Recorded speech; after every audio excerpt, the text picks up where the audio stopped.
The Iron Law of Oligarchy is an idea in sociology that suggests all democratic organizations eventually turn into oligarchies. The idea was developed by Robert Michels and is often used as one of the strongest arguments against democracy, especially representative democracy. According to the theory, all organizations eventually come to be run by a leadership class. They often function as paid administrators, executives, or political strategists for the organization. Michels argues that this leadership class, rather than being servants to the masses, would inevitably grow to dominate the organization's power structure. By controlling who has access to information, those in power can centralize their power successfully. This consolidation of power is often with little accountability due to the apathy, indifference, and non-participation from the rest of the organization.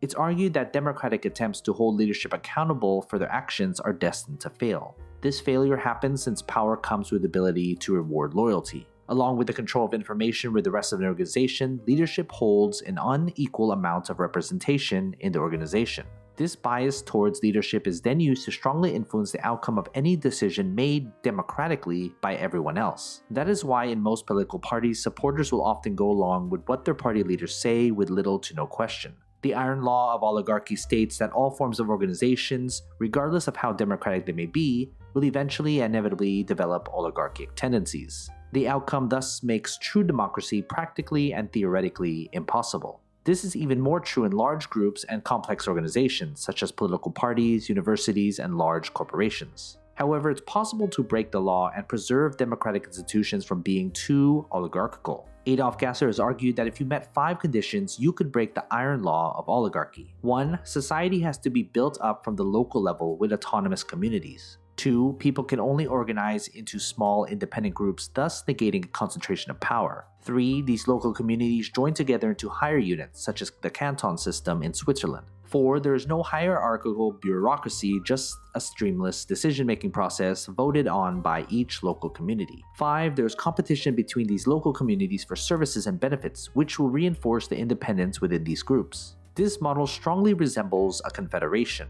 The most democratic country on Earth is actually a confederation. Switzerland, officially known as the Swiss Confederation, has created a system that has preserved democracy as much as it could possibly be preserved. But the rest of the world isn't like Switzerland, and as a consequence will fall prey to the Iron Law of Oligarchy.